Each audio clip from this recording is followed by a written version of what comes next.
Bonsoir, messieurs, dames. Je suis très ému par cette attention publique pour cette conférence. Ça va être en français aujourd'hui. Il y a la traduction simultanée. J'espère que tout le monde a un appareil qui voudrait avoir un. C'est français, évidemment, parce qu'on a deux personnalités qui viennent de la France, mais aussi parce que c'est un événement qu'on a organisé, produit ensemble avec les Journées de l'architecture du Haut-Rhin. C'est un festival d'architecture qui se tient maintenant dans cette région trinationale. C'est un effort assez important, culturel, de réunir la Suisse, la France et l'Allemagne dans une activité pour célébrer l'architecture. Et donc, on est heureuse de pouvoir faire ça ensemble. Et donc, les Journées d'architecture sont un de nos partenaires pour ce soir. L'autre partenaire très important, c'est la Hans et René Müller-Melan Fondation, ici de Bâle, qui donne une donation très généreuse pour ce genre de conférences qu'on fait une fois par an. Et c'est quelque chose qu'on a fait la troisième fois maintenant. Et on voudrait bien le continuer. Donc, je remercie ces deux partenaires qui nous aident à faire cet événement aussi. Aussi, la Markthalle, c'est un beau lieu qu'on aime beaucoup et qui est parfait pour ce soir, parce qu'on peut manger un truc après et boire un coup ensemble. Et surtout, c'est une quantité de gens qu'on n'aurait pas pu abriter chez nous, au Musée d'architecture suisse. Aussi parce que l'exposition qui tient lieu en ce moment vraiment prend tout l'espace qu'on a. Dans cette exposition, transforme, pour ceux qui l'ont vu, il y a un projet des trois qui est le sujet de cette soirée aujourd'hui. C'est la transformation de 530 appartements dans un grand ensemble à Bordeaux qui s'appelle Quartier du Grand Parc. Ce sont en fait trois bâtiments qui s'appellent, avec la poésie bureaucratique française de l'administration vraiment incontournable, GHI. Donc ce sont les bâtiments GHI qui sont... Il n'y a pas de nom plus poétique pour ça, alors que c'est un projet extraordinaire. C'est un projet que j'ai choisi pour montrer dans cette exposition, pas uniquement parce que c'est un projet en soi qui est intéressant, mais parce que ça représente ce qu'on appelle un case study. Ça veut dire ça représente un modèle qui est abstrait, qu'on pourrait faire abstraction de sa location concrète et appliquer aussi ailleurs. C'est un projet qui a proposé, avec un grand succès, comment on pourrait vraiment réhabiliter des bâtiments délaissés des années 60 et 70, construits après-guerre pour le logement social. C'est une mission très importante, ces bâtiments, mais c'est une sorte c'est une typologie vraiment délaissée aujourd'hui et qui est très souvent sous un problème de démolition. Et aujourd'hui, on va avoir deux présentations sur ce projet qui sont probablement très différentes parce que c'est donné par deux parties prenantes très différentes dans ce processus. Pour une fois, c'est un des architectes, Anne Lacaton. Il faut noter que c'est un projet qui est fait par trois agences d'architecture. C'est Lacaton Vassal, Frédéric Druot et Christophe Hutin, parce que c'est un grand projet. Donc, Anne Lacaton va présenter la stratégie architecturale de ce projet. Et d'autre part, on a le client de ce projet, mais aussi le propriétaire des bâtiments. C'est Bernard Blanc, qui est directeur de la société de logement Aquitanis, qui, je crois, commande à peu près 20 000 unités d'habitation sociale à Bordeaux. Donc c'est vraiment une grosse société. Et c'est lui qui a vraiment pris la décision d'appliquer cette approche de l'hackathon Vassal qui sont réalisés avant déjà dans d'autres projets, comme dans la tour du Bois-le-Prêtre, la tour de Bois-le-Prêtre, ok, à Paris, et qui a donc fait la décision très importante de réhabiliter ces bâtiments et ne pas démolir. Parce que c'est important de savoir qu'en France, aujourd'hui, il y a une politique de l'État qui donne de l'argent aux propriétaires des bâtiments d'HLM à les détruire et reconstruire dans un autre bâtiment. C'est un peu ça qu'on connaît ici sous le terme de Ersatzneubauten. C'est un drôle de nom, mais c'est un vrai phénomène et c'est un vrai problème. Et j'ai trouvé c'est très important d'avoir les deux aujourd'hui, de parler sur les différents aspects, la stratégie architecturale, mais aussi, au même titre d'importance, la stratégie de développement et financière qui est nécessaire pour vraiment rendre possible un projet comme ça. Donc, d'abord, on aurait un hackathon pour nous montrer l'espace et la logique du projet dans un sens architectural, et après, Bernard Blanc qui va nous montrer la magie des chiffres. Messieurs, dames, c'est un hackathon.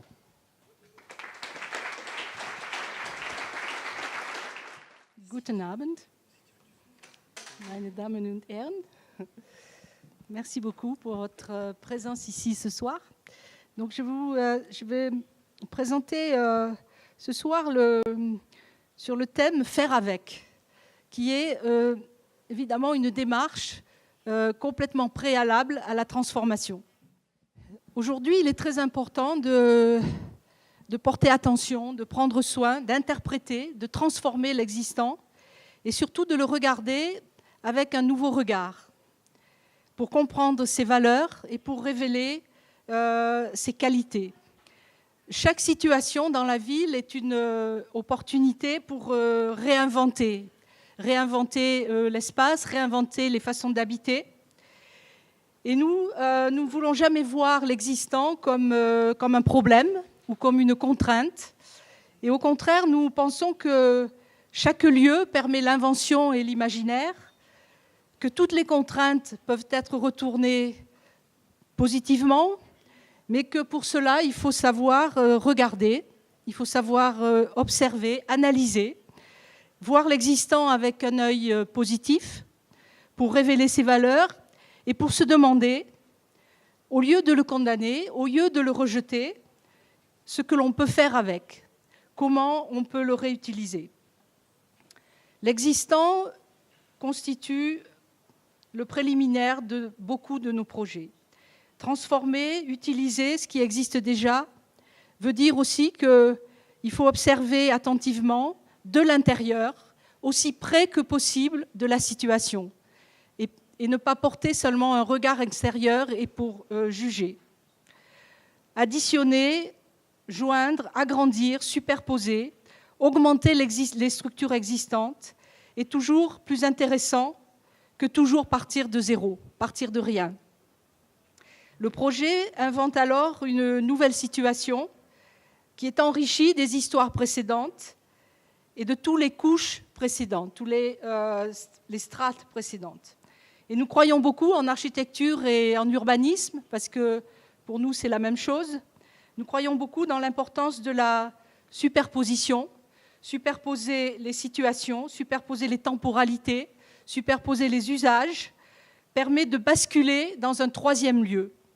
Et ce troisième lieu est toujours beaucoup plus intéressant parce qu'il promet des expériences que l'on doit explorer.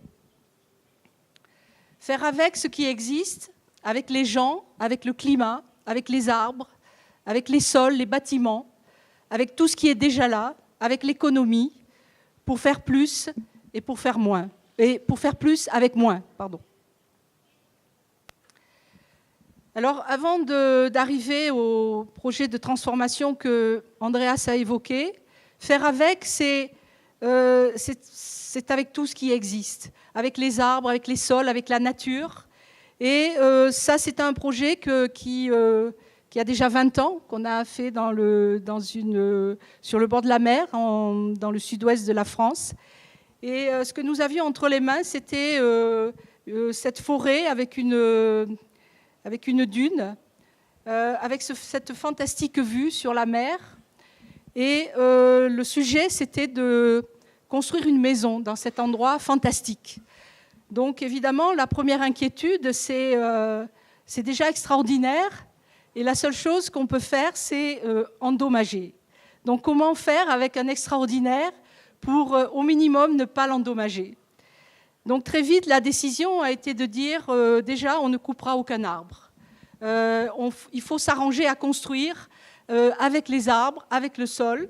Et donc la maison, c'est une structure d'éléments métalliques très légers, de maximum 3-4 mètres, qui pouvaient être portés par les ouvriers, avec des fondations comme des aiguilles qui ne sont pas reliées entre elles.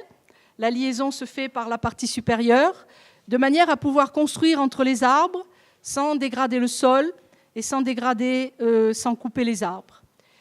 Et après, donc, la maison est surélevée pour profiter au maximum de la vue et pour faire avec cette situation qui est fantastique et pour faire en sorte que l'architecture, au fond, ici, elle n'a pas besoin de démontrer pour exister parce que le paysage est déjà exceptionnel et qu'il suffit de se glisser dedans avec délicatesse.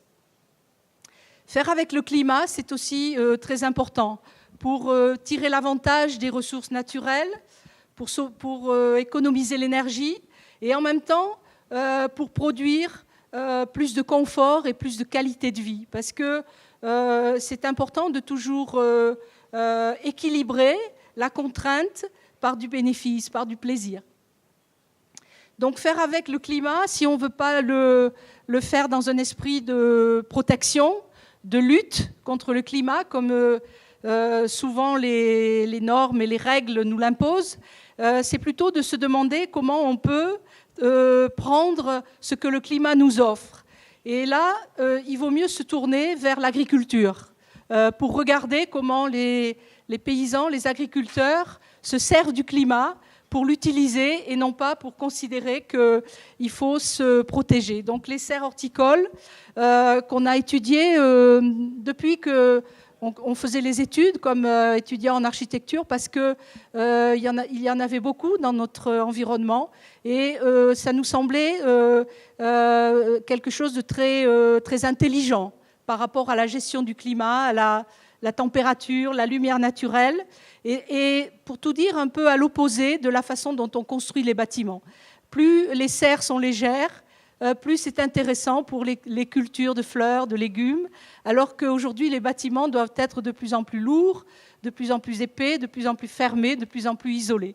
Donc pour nous, ça a toujours été une grande leçon qu'on a essayé d'appliquer à des bâtiments, comme la première maison que nous avons construite il y a 25 ans à Bordeaux, donc, qui, de manière assez intuitive, en fait, fabriquait un espace à partir de la façon dont on pouvait à la fois profiter au mieux de la nature, du climat environnant, mais en faire de l'espace et non pas en faire une technologie.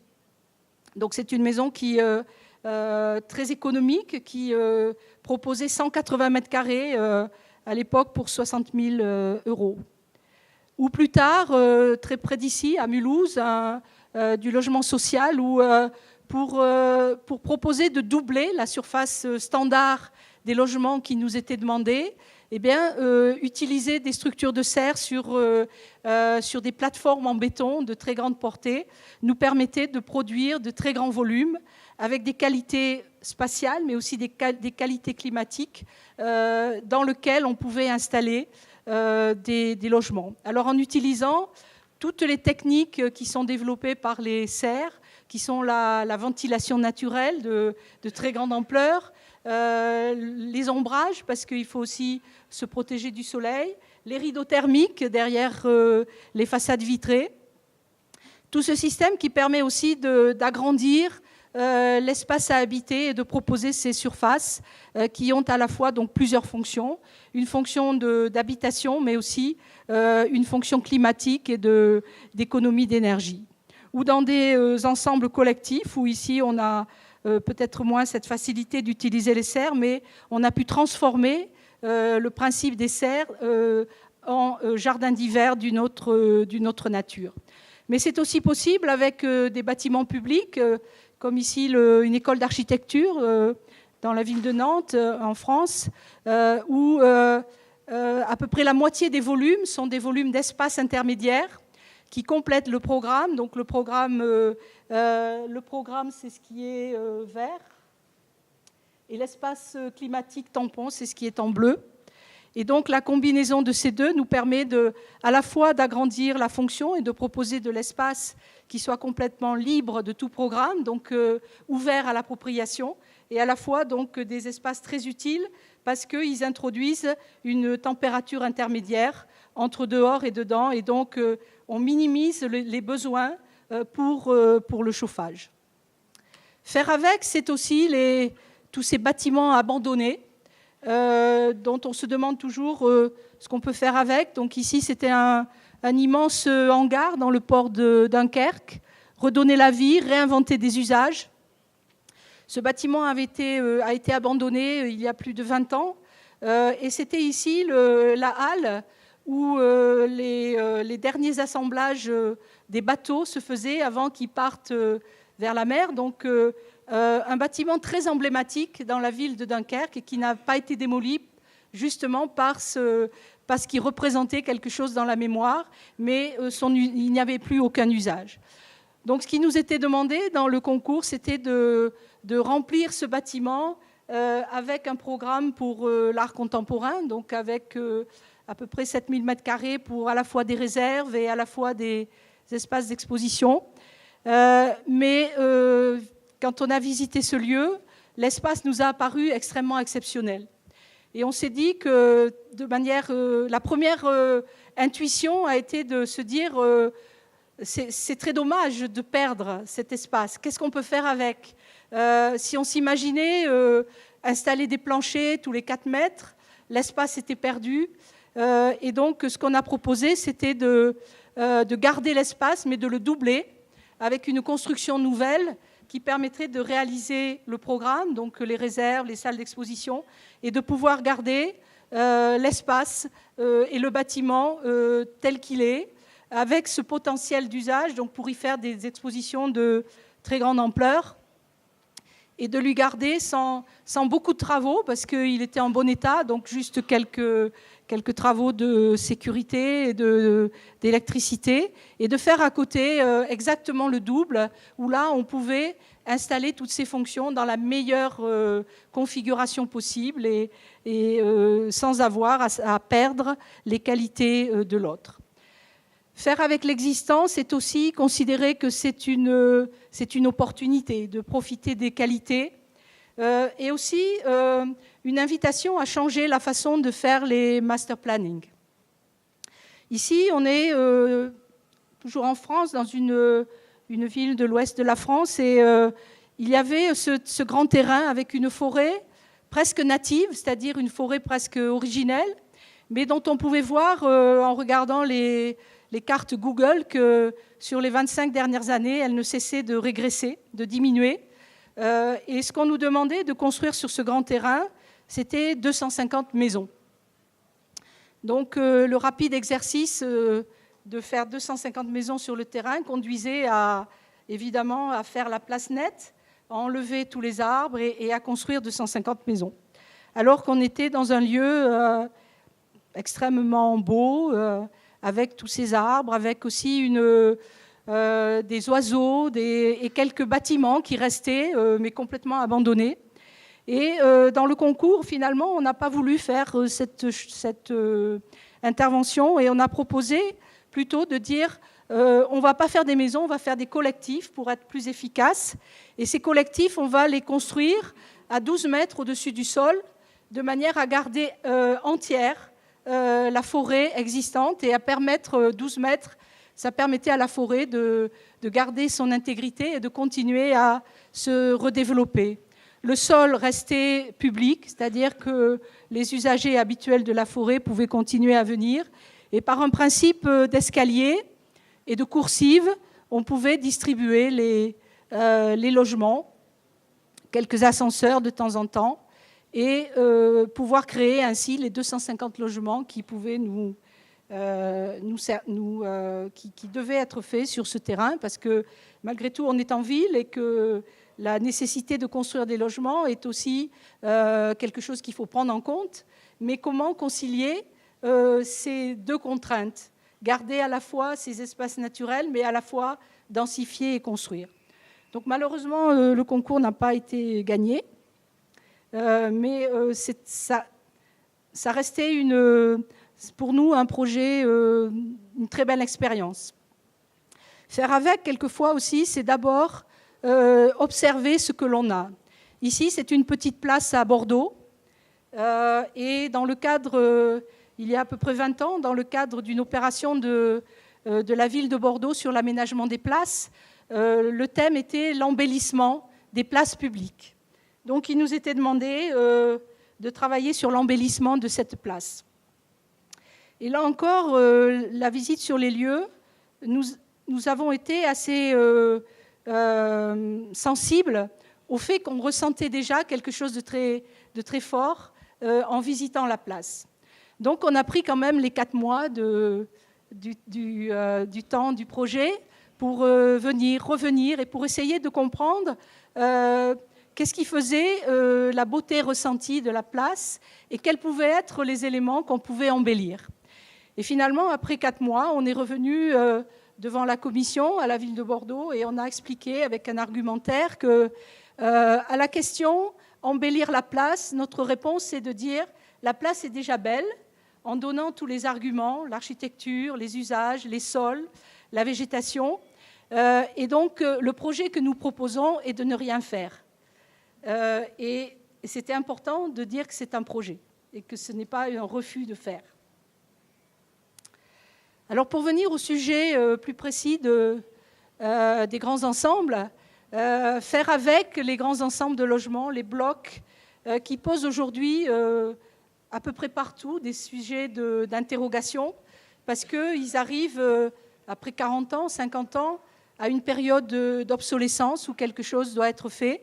Donc, transformer, réutiliser, mettre à niveau, agrandir, réinventer, faire plus avec moins. Alors, ce travail, il part d'assez loin pour ce qui nous concerne, depuis très longtemps, lorsque déjà à Bordeaux, il y avait eu une démolition d'un premier grand ensemble qui avait une qualité reconnue, et que sans savoir pourquoi, une sorte de dégradation a été organisée de manière à montrer que rien n'était possible et qu'un jour on arrivait à une situation tellement dégradée qu'il n'y avait pas d'autre solution que le démolir. Et puis pendant toutes ces années, et notamment au début des années 2000, sur toutes ces grands ensembles dont on a en France un très grand nombre, mais pas seulement en France, je crois que toutes les villes dans le monde ont construit ce genre de cité. Ici, c'est la Courneuve, à côté de Paris, qui est le premier grand ensemble construit dans la banlieue de Paris. Et ce qui est intéressant, c'est que dans les années 60-70, c'était une sorte de nouveau modèle qui était valorisé partout, y compris par les cinéastes, puisque Jean-Luc Godard, donc cinéaste de la Nouvelle Vague, a fait des films pour montrer à quel point c'était prometteur d'un mode de vie nouveau. Donc ce film s'appelait « 2 ou 3 choses que je sais d'elle » avec Marina Vladi, et ce film était exactement tourné à La Courneuve, là où aujourd'hui, ces grands ensembles avaient été construits.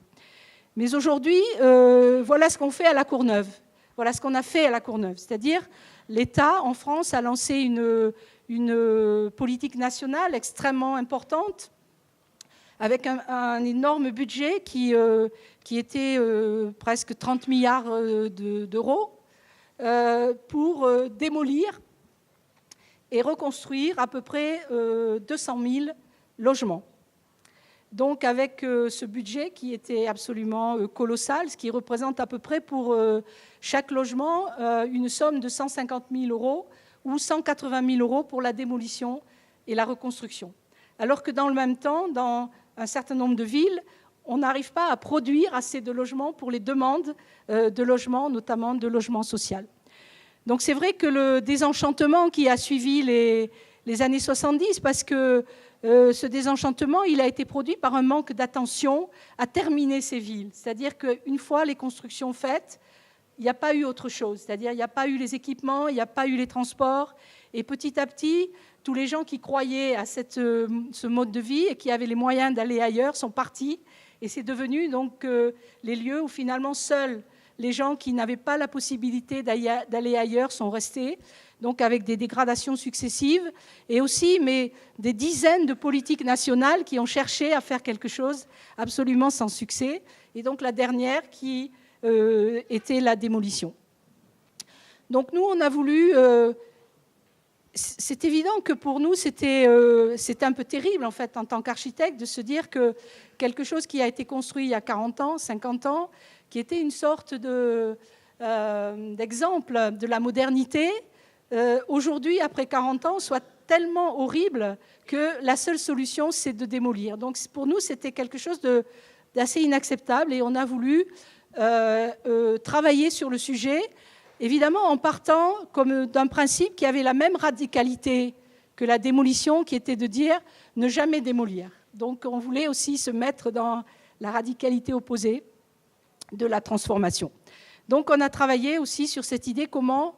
Alors encore une fois, en commençant par regarder le positif, c'est-à-dire qu'est-ce qu'il y a de positif dans ces lieux et comment on peut garder ce positif et simplement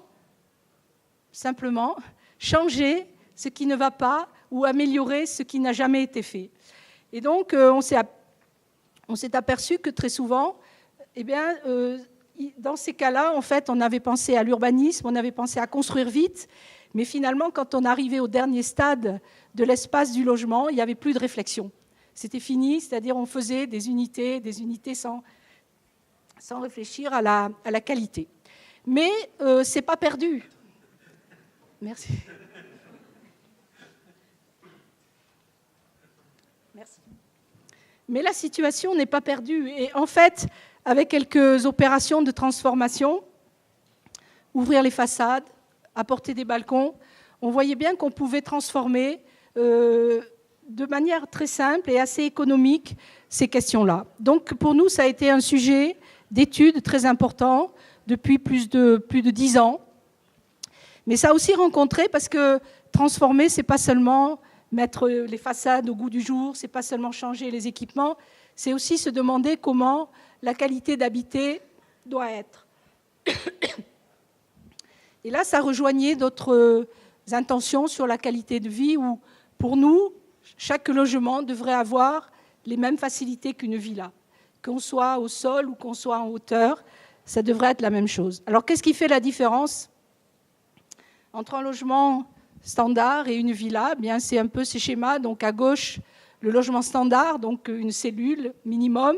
Et à droite, c'est les choses qu'on devrait ajouter pour que ça devienne vraiment une villa. C'est des espaces additionnels, des jardins d'hiver, des terrasses, des balcons, avec une évaluation qu'il faudrait au minimum 50% de surface additionnelle pour que ça devienne quelque chose de bien.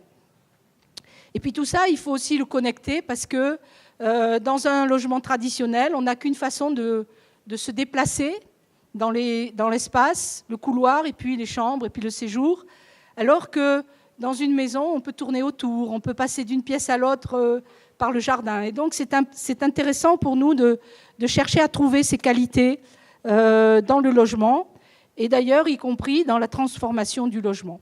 Et puis aussi, cette générosité qu'on peut apporter, en ajoutant de l'espace, elle permet aussi de traiter autrement la question de l'énergie. Au lieu de rapporter de l'isolation sur les façades, comme on peut le faire sur la gauche, c'est-à-dire coller en isolant. Si on fabrique un espace autour en qualité intermédiaire, eh bien on crée des économies d'énergie.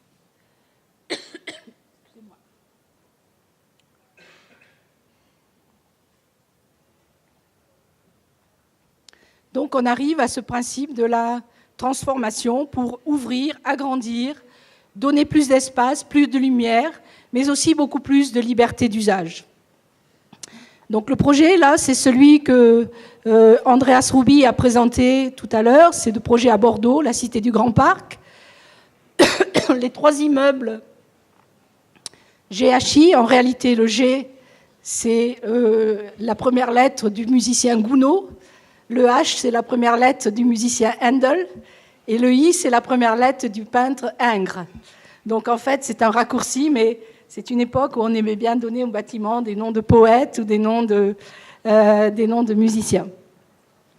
Donc ici, le sujet était un peu le même, et Bernard Blanc, donc, qui était notre maître d'ouvrage et qui est ici aujourd'hui pour expliquer sa part des choses, est aussi le directeur de l'office d'HLM, qui est propriétaire donc, de la communauté urbaine de Bordeaux, qui est aussi propriétaire de ces bâtiments. Alors ces bâtiments, il y a eu beaucoup de questionnements de la ville pour les démolir, c'était l'intention. Bernard Blanc a réussi à convaincre le maire de Bordeaux, Alain Juppé, de ne pas les démolir et de les conserver. Et donc derrière, de faire un concours pour les transformer. Donc dans la ville de Bordeaux, c'est un endroit très particulier parce que c'est un grand ensemble qui est aux portes de la ville. Dans les années 70, on ne peut pas dire qu'il était tellement intégré, et on voit ici un peu cette muraille. Mais aujourd'hui, il fait complètement partie de la ville parce que tous les transports, les équipements, etc. Et il a même été intégré dans le périmètre UNESCO de protection de la ville. J'en ai encore, merci. Excusez-moi. Oui, aujourd'hui, j'ai parlé beaucoup. Oui. Donc, c'est un endroit qui à Bordeaux, a vraiment beaucoup d'importance. Alors, pour ceux qui l'aiment, mais aussi pour ceux qui le détestent. Vu d'un peu plus près, ce sont ces 3 bars où, il y a une vingtaine d'années, quelqu'un a pensé que faire des peintures pouvait amener à une forme de déstructuration de l'espace et à les rendre plus sympathiques. Mais en réalité, ça n'a pas réussi à fabriquer grand-chose. Et donc, la seule façon, en fait, de regarder ces bâtiments, ce n'est pas de rester dehors et de se dire c'est laid, c'est pas beau. Il faut rentrer à l'intérieur. Et à l'intérieur, qu'est-ce qu'on voit ? On voit 530 situations différentes, avec chaque fois des habitants que l'on rencontre, qui, eux, sont très choqués quand on leur dit « mais vous savez, votre immeuble, il est moche, il n'est pas beau ». Et pour eux, ce n'est pas du tout le sujet. Et donc, c'est extrêmement important de partir de l'intérieur. Et quand on quitte l'immeuble, qu'on a vu toutes ces situations-là auxquelles les habitants ont donné tellement de valeur par leur propre intervention, dont on n'a pas à juger si elles sont belles, pas belles, elles sont juste là. Et donc, on se dit, ben voilà, maintenant, je n'ai plus un client, j'en ai 531. Parce que chacun a exprimé son désir, sa volonté, etc. Et évidemment que le projet, ce n'est pas de satisfaire le désir de chacun, mais c'est de considérer que chaque habitant fait partie du processus à sa place d'habitant. Donc la proposition que nous avons faite, ici on est sur une petite portion de ces grandes barres qui font à peu près 180 mètres et 50 mètres de hauteur, avec chaque fois 3 logements autour d'une cage d'escalier, et les 3 ayant une orientation sud, et 2 logements qui sont traversants. Et la proposition, c'était de produire une extension devant de 4 mètres qui permettait d'offrir à tous les logements une surface additionnelle et puis qui permettait aussi d'ouvrir les fenêtres et de les transformer en baies vitrées et de proposer donc cette facilité de circulation d'une pièce à l'autre. Et la deuxième proposition, qui était aussi importante, c'était de faire ce projet en site occupé, c'est-à-dire sans déménager les habitants qui habitent ici, parce que d'abord, il n'y avait pas de solution pour les reloger ailleurs, et puis parce que les gens, en fait, avaient un attachement aussi à habiter là. Donc c'est le projet qui a été retenu pour le concours, ce qui oblige dès le début de la conception à travailler sur une méthodologie de construction qui est extrêmement précise, parce que travailler en suite occupée, c'est particulièrement délicat, et qu'il faut que les choses soient réglées particulièrement à l'avance, parce que, évidemment, il n'est pas question que la technique ou que la méthodologie de travaux puisse diminuer en quoi que ce soit l'intention du projet ou la générosité qu'on veut donner aux habitations. Et donc, le processus, après, a commencé, donc avec ici la barre existante, et le travail d'addition de ces modules préfabriqués à l'extérieur, amenés sur le site, totalement indépendants structurellement. Et donc à la fin, donc, l'immeuble qui est complètement transformé. Donc le process, c'est assez simple. En fait, on commence par faire des nouvelles fondations, des nouveaux poteaux, comme on voit ici en bas. Et puis après, il y a ces modules qui arrivent de 7,50 m par 4 mètres, avec le garde-corps déjà posé, et qui sont posés donc, les uns après les autres, avec un rythme à peu près de 8 à 10 par jour. Après, on prépare l'étage supérieur. Donc, tant qu'on est dans ces travaux, il n'y a aucune gêne pour les habitants, puisqu'on est dehors et on ne gêne rien. Et après, on commence, une fois qu'on a monté plusieurs niveaux, on commence le travail de remplacement des façades, donc avec des ouvertures et le remplacement par les baies vitrées. Et l'engagement qui avait été pris aussi à la demande du propriétaire, c'est que cette opération d'ouvrir les fenêtres et remplacer soit 2 jours au maximum par logement, pour éviter d'avoir à déménager. Donc c'était une méthodologie d'une grande précision qu'il fallait mettre en place avec l'entreprise pour que cela puisse se passer. Et puis après quelques jours, quand on a tout stabilisé, eh bien, on peut ouvrir les jardins d'hiver et les gens peuvent s'installer. Alors regardez d'un peu plus près ce travail-là. Donc ça, c'est la façade existante. On met une protection à l'intérieur, donc qui permet d'ouvrir, de scier les garde-corps. Au passage, on a déposé les fenêtres qui avaient un peu d'amiante dans les joints. Donc tout ça, c'est une opération qui se fait l'une après l'autre. À l'intérieur, ça reste habitable puisqu'on a cette paroi qui quand même produit de la lumière. Et puis, tant qu'on a la télé, tout va bien. Donc du coup, tout ça est possible. Et en fait, ce qu'il faut dire aussi, c'est que très en amont, les habitants ont été intégrés aussi dans ce processus. Donc ils savent exactement ce qui va se passer. Il y avait eu aussi une assistance qui a été mise en place par leurs propriétaires pour les aider à bouger les meubles, etc. Et puis le lendemain, on commence à poser les cadres des baies vitrées. Et après, donc, il ne reste plus qu'à faire le travail de finition autour de l'ancienne fenêtre. Et ça peut attendre parce que à partir de maintenant, on peut à nouveau fermer le logement. Et donc, on passe de cette situation-là à celle-là, avec, ce qui est étonnant, une capacité, une rapidité d'appropriation de ces jardins d'hiver qui est énormément plus riche que tout ce que nous, architectes, on pourrait imaginer. Donc, c'est important aussi, dans des processus comme ça, de faire confiance à l'habitant et de penser qu'il saura utiliser l'espace et de penser que l'habitant est tout à fait capable d'utiliser un espace et qu'il ne faut pas tout lui préparer. Alors certains logements comme celui-ci ont gagné un jardin d'hiver qui est pratiquement la même surface que le logement, et puis d'autres ont gagné 30 mètres carrés, d'autres 40. C'est un peu variable, mais tout le monde a gagné. En faisant ces jardins d'hiver, on a pu diminuer par 2 la consommation pour le chauffage et transformer donc aussi le quartier, donc passant de ces situations-là à ces situations d'ouverture et d'espace appropriable qui pourraient ressembler en fait au jardin d'une maison. Et puis redécouvrir la vue sur la ville qui à cet endroit-là est totalement exceptionnelle, et donc cette capacité d'appropriation qui est infinie entre ceux qui aménagent assez peu parce qu'ils commencent très timidement, et puis ceux qui tout de suite en fait envahissent le lieu. Et ce qui est important surtout, c'est de se dire que la transformation, elle ne vient pas d'un changement de la façade, elle ne vient pas d'un réhabillage de la façade, elle vient vraiment de l'intérieur et de la façon dont l'espace à habiter est redéfini et reconfiguré. Et ça produit, par ce système-là, une transformation assez radicale de l'image.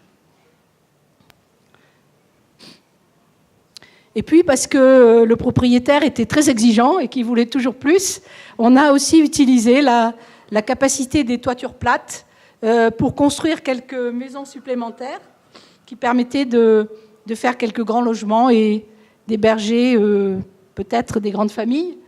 Donc là, on a fait des sortes de case studies très légères qui viennent se fixer sur le toit parce qu'on ne pouvait pas augmenter du poids. Et donc, ça crée des nouvelles situations encore d'habiter. Juste quelques chiffres pour expliquer que l'augmentation de surface est d'à peu près 53%.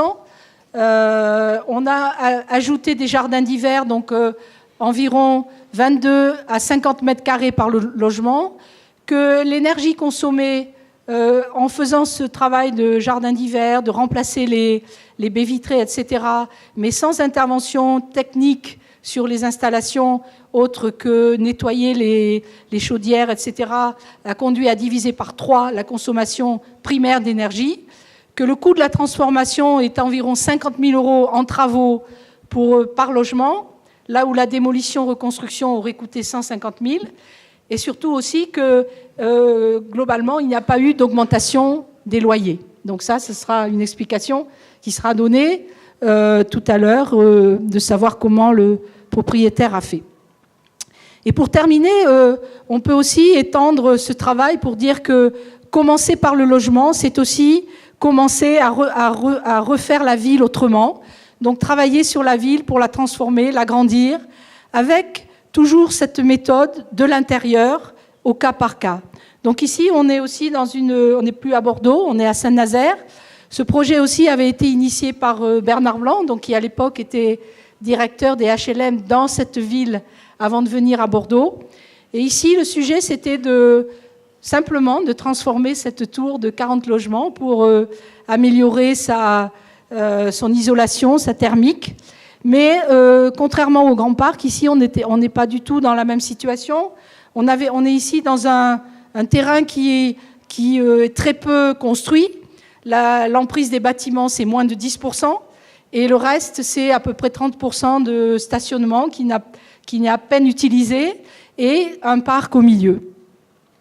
Donc, quand on a commencé à travailler, on a bien sûr travaillé aussi sur l'intérieur des logements. Et ce qui est étonnant, c'est qu'en discutant avec les habitants, ce qui revenait toujours, c'était la salle de bain qui était trop petite, 3 mètres carrés. Et donc, on est parti de ça pour dire on va déplacer la salle de bain dans la petite chambre. Et la petite chambre, on va la reconstruire à côté et on va relier tout ça avec un jardin d'hiver parce que travailler à restructurer l'intérieur n'était pas possible compte tenu de la construction très rigide en béton. Donc c'était beaucoup plus économique de créer de la surface plutôt que de retravailler la surface existante.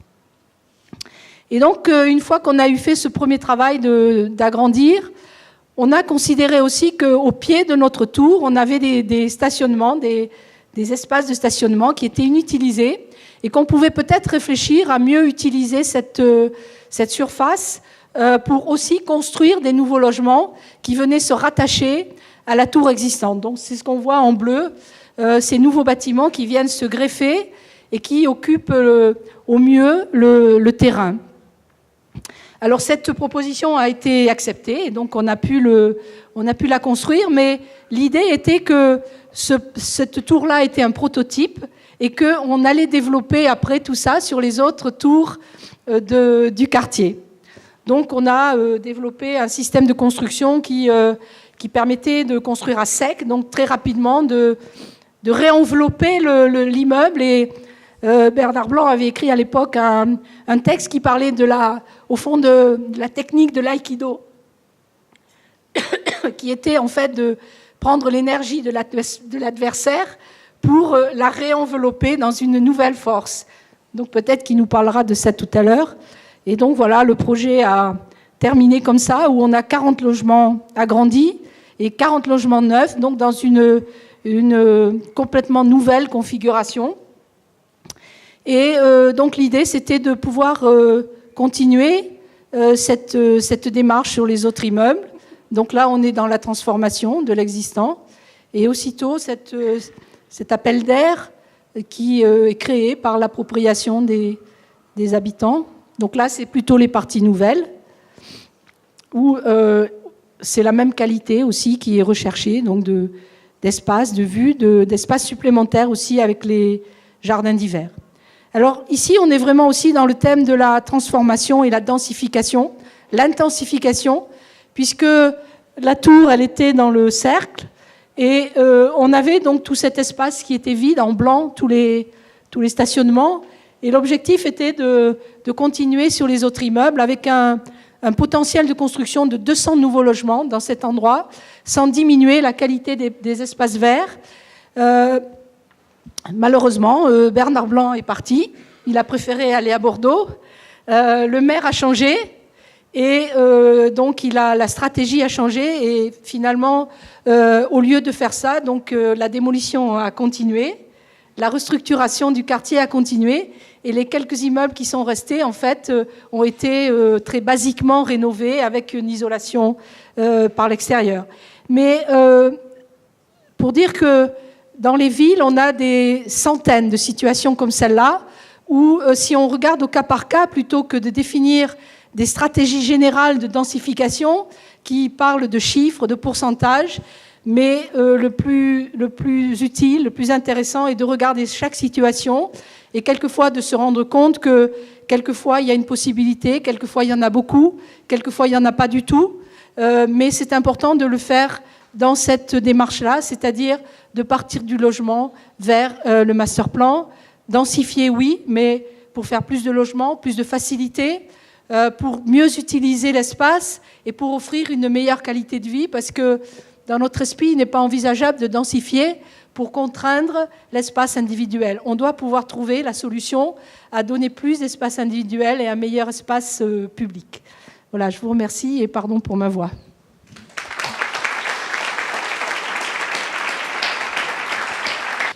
Bonsoir, je vais rebondir sur les derniers propos d'Anne. Effectivement, la démolition relèverait d'un art martial qui s'appelle le karaté. Si vous êtes pratiquant, moi je l'ai enseigné pendant une trentaine d'années et on sait que c'est fondé sur un couple très simple de concentration d'énergie et d'explosion. Donc je fais exploser, je concentre des financements, 30 milliards en France, et je fais exploser des milliers de logements.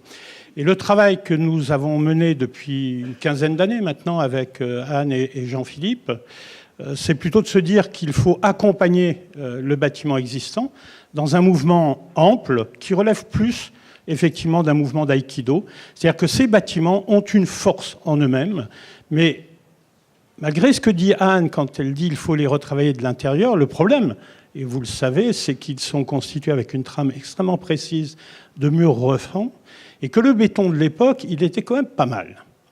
Et donc, on ne peut rien faire dans la structure intérieure. Et donc, tout ce que l'on peut faire, c'est tourner autour du bâtiment.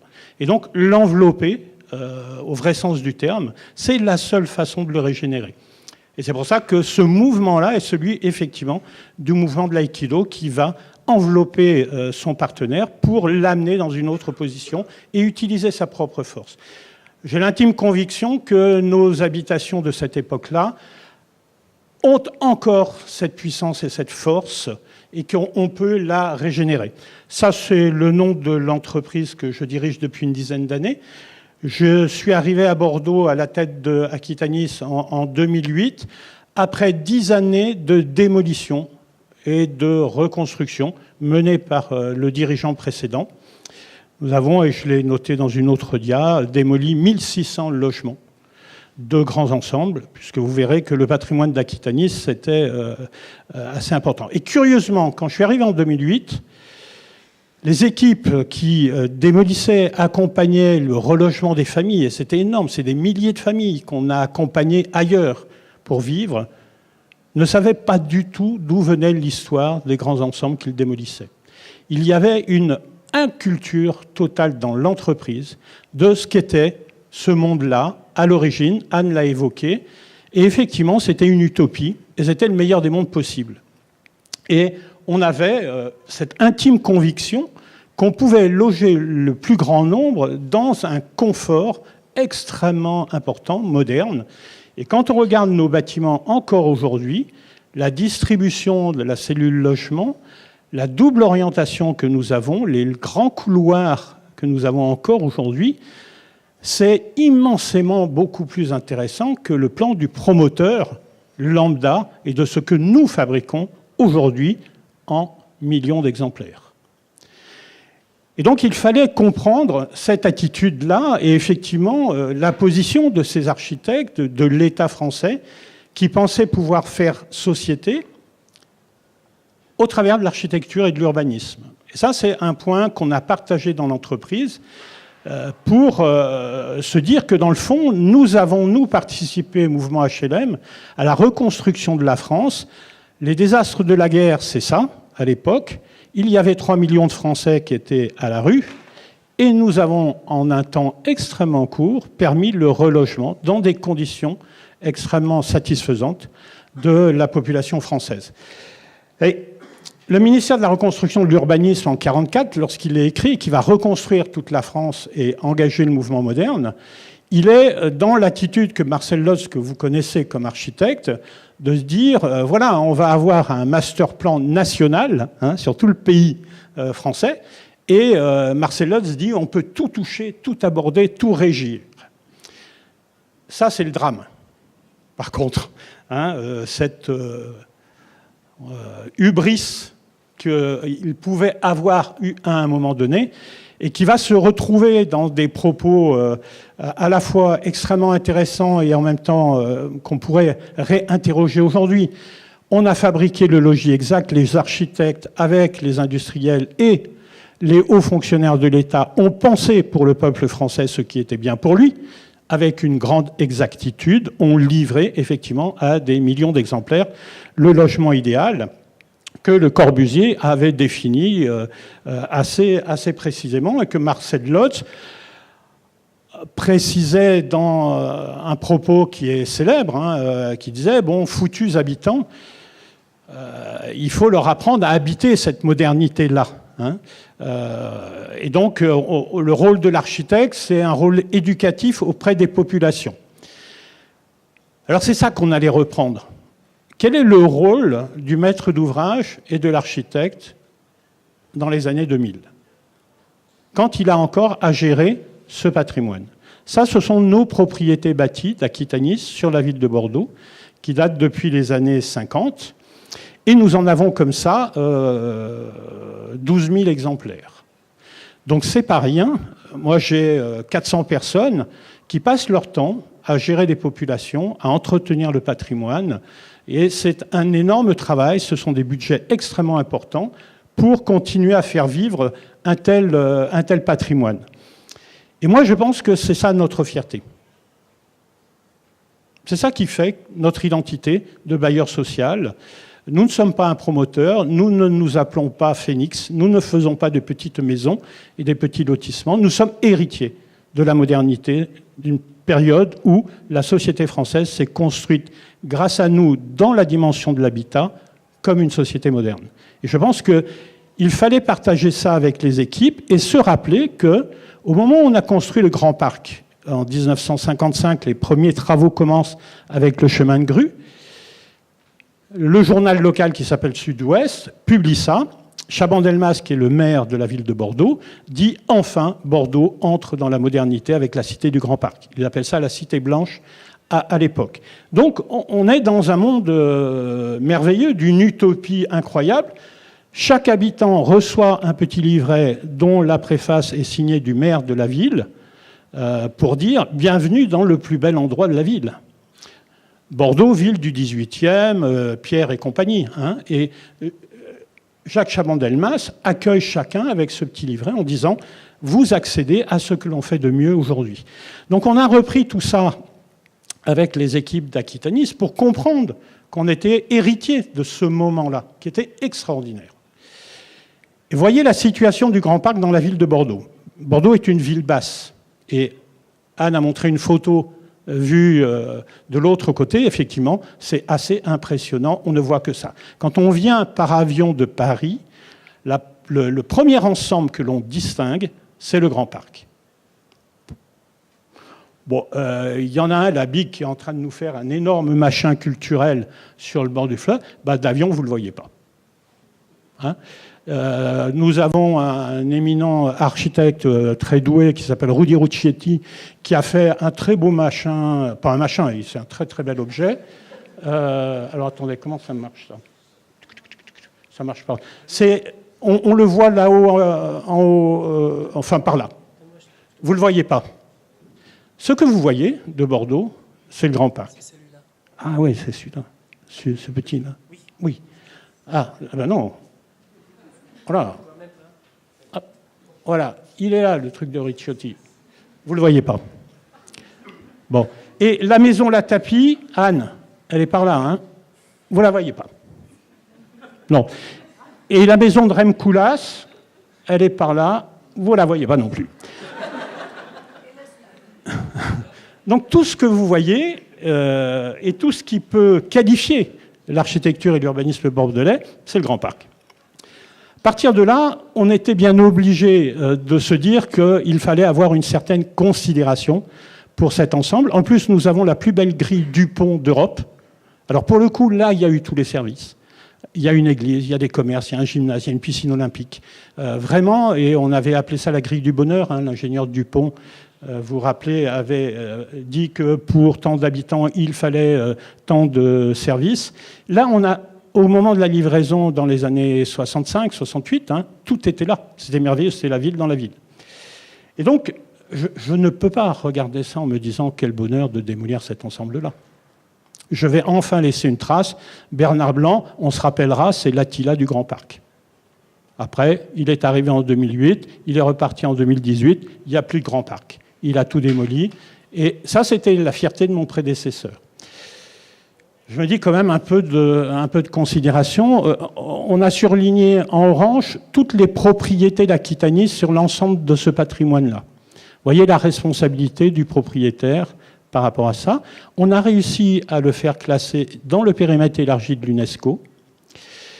Et ça, il a fallu ferrailler un petit peu, mais ça a été validé. Et ça a été reconnu patrimoine du XXe siècle, il y a maintenant 3 ans de ça. Donc on a réussi à protéger, et je l'ai fait simplement pour empêcher toute démolition, de façon à ce qu'on ne puisse plus parler sur ce site-là de démolition. Mais pour autant, on ne pouvait pas le laisser ça en état, puisqu'on a eu, nous, cette histoire en France dans les années 70, où cette période glorieuse a complètement été bouleversée et a basculé dans la sarcellite. Et à partir d'un film, d'ailleurs, Anne a évoqué un autre film qui rendait grâce à ces bâtiments-là et cette architecture. Vous avez un film qui sort en 73 qui s'appelle Elle court de la banlieue et qui dit, ben voilà, vivre dans un grand ensemble, c'est tout juste pas possible. Et à partir de là, on a inscrit dans l'imaginaire des Français le fait qu'il ne fallait surtout plus habiter dans ces grands ensembles. Et le gouvernement a le bon goût, à la même époque, de créer l'aide personnalisée au logement pour l'accession à la propriété. Et donc tous nos meilleurs locataires sont partis en accession dans des petites maisons de M. Bouygues. M. Bouygues avait à l'époque créé une filiale où il faisait du lotissement et de la petite maison. Et nos meilleurs locataires, grâce à une aide de l'État, sont partis de notre grand ensemble pour aller en banlieue dans des petites maisons. Je ne vous dis pas l'état des petites maisons aujourd'hui. Là, il y aura un boulot de réhabilitation à mener. Ce sont des vrais passoires thermiques, puisque c'était de piètre qualité. Et nous, c'était ça à l'époque, l'image que nous avions, les HLM. On était appelés, comme cette espèce-là, à disparaître. Il n'y avait plus lieu de conserver ces ensembles. Voilà l'histoire qu'on se raconte avec les équipes d'Aquitanis pour pouvoir se dire quel est le travail que l'on va faire sur le Grand Parc. Et effectivement, 2 des bars du GHI, alors contrairement à ce que tu as dit, c'est une immense poésie. Hein, c'est des peintres, des artistes, et tous les bâtiments portent ces noms-là.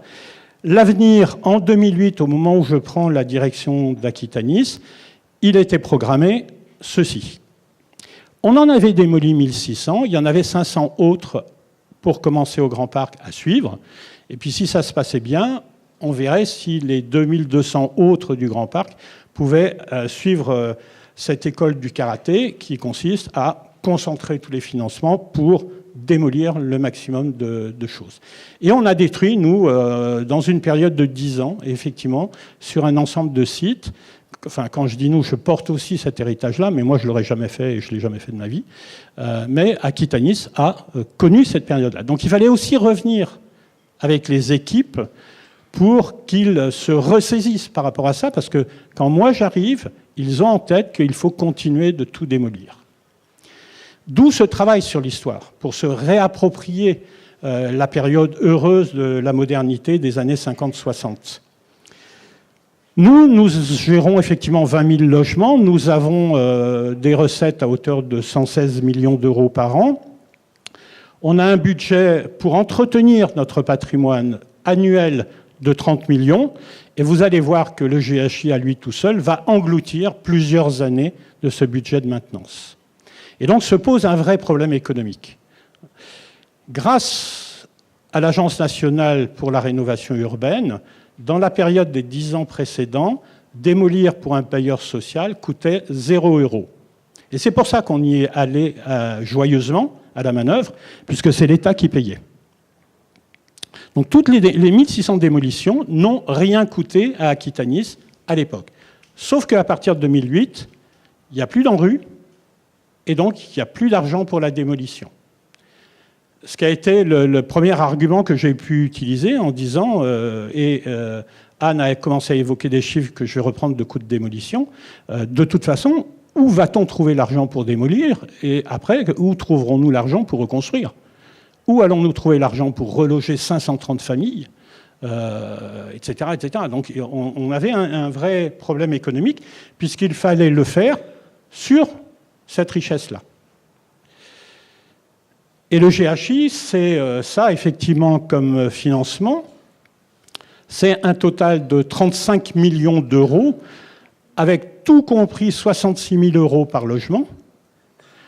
Et donc, vous voyez qu'à côté de mon budget de maintenance global pour mes 20 000 logements, je n'ai pas le compte. Hein. J'engloutis sur 530 logements un montant en euros assez colossal.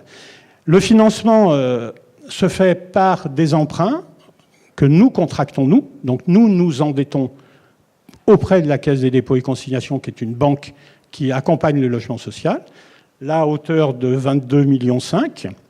Nous mettons de l'argent issu de notre propre cycle d'exploitation à presque 5 millions.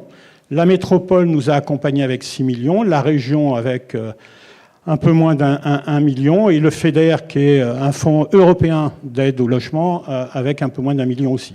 Donc vous voyez que celui qui porte financièrement l'opération, c'est le propriétaire. 10 ans avant, celui qui portait l'opération, c'était l'État. Et donc, il faut pas se tromper dans cette histoire-là. Alors, heureusement, avec nos architectes préférés, on se connaissait un peu de quelques années d'avant et on avait fait déjà des opérations. Et je savais qu'on pouvait réussir une régénération totale de ce quartier. Et on a remis en balance ce financement-là par rapport à la question de l'attractivité du quartier et de son image dans la métropole. En 2008, plus personne ne veut aller habiter au Grand Parc. On a le taux de vacances le plus important de l'ensemble de notre patrimoine. Or, j'ai le tram qui arrive, je suis à 10 minutes de l'hypercentre de la ville de Bordeaux. Je suis à quelques mètres du fleuve. Je suis super bien placé dans la ville et personne ne veut venir habiter là. Et donc, on a un vrai problème. Et donc, il faut refabriquer un nouveau récit pour ce quartier-là, dans la ville. Et mon projet a été de refaire un récit urbain pour que le Grand Parc se retrouve mis en scène dans le paysage métropolitain. Alors, on a l'équivalent de ce que vous avez ici avec la Maison de l'Architecture. Comment tu l'appelles déjà, ton lieu? Ça s'appelle le musée d'architecture, oui. Nous avons une organisation spécifique qui s'appelle Arc en Rêve. Donc on a fait des expositions, on a fait des conférences comme ce soir. On a essayé de faire le plus de bruit possible sur ce projet-là. Avant le démarrage des travaux, avant de livrer les choses, et personne ne comprenait. On dit, OK, ouais, c'est des promesses. Très bien, Bernard, on a bien envie de te croire, mais qu'est-ce qui nous prouve qu'on va réussir à cette transformation que nous, on a appelée une régénération? Et on s'est dit, les premiers à embarquer dans cette nouvelle utopie, dans ce nouveau récit de la modernité du Grand Parc, c'est les habitants eux-mêmes. Si les habitants nous suivent et nous croient, les élus nous suivront et nous croiront après. Et donc, on a travaillé avec les habitants. On leur a demandé, sur les 530 familles, de nommer des ambassadeurs. On voulait 2 ambassadeurs par cage d'escalier. Et on les a tous joyeusement emmenés visiter les opérations de l'Hackathon Vassal à Paris, à Saint-Nazaire, pour leur montrer la tour Bois-le-Prêtre, qui était finie, occupée. Ensuite, à Saint-Nazaire, où j'avais préalablement réalisé plusieurs opérations avec le même duo d'architectes. Et donc, on a emmené ces habitants-là visiter ce qu'ils auraient après, une fois que les travaux seront finis. Et à l'époque, c'était pour dans 4 ans.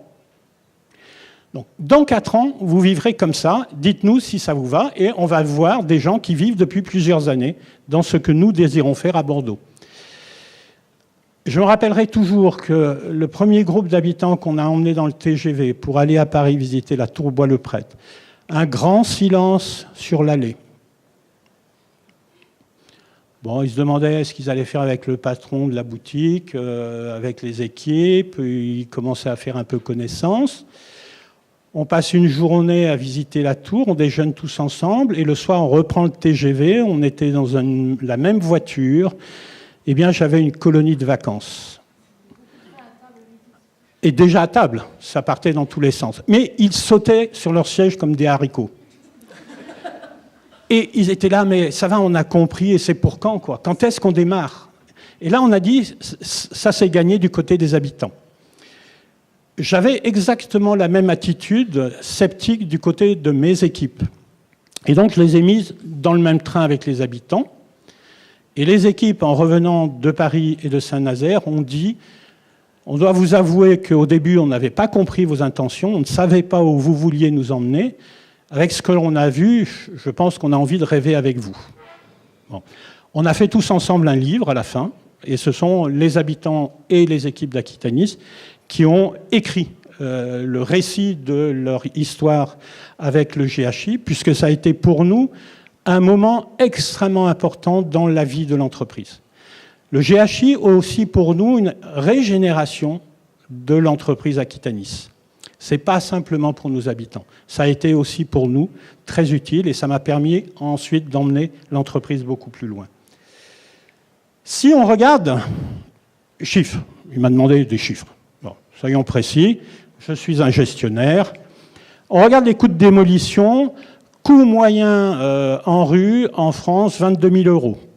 Puisque nous, on n'a pas démoli ce coût-là. Donc moi, j'ai repris les chiffres et on a fait faire des études par des démolisseurs. Et ils nous ont dit, effectivement, si vous voulez démolir le GHI, vous comptez à peu près 22 000 € par logement.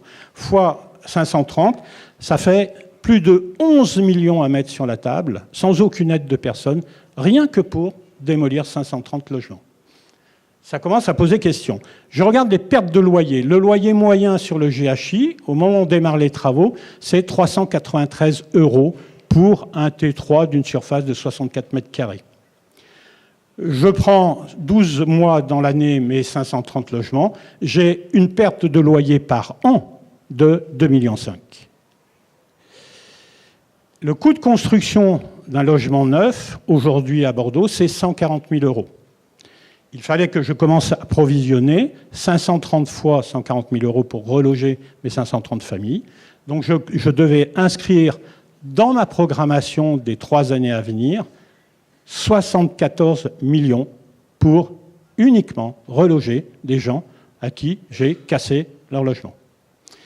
Coût total, 88 millions, rien que pour faire ça. Je n'ai fait que détruire 530 logements, reconstruire 530 logements. De moindre qualité.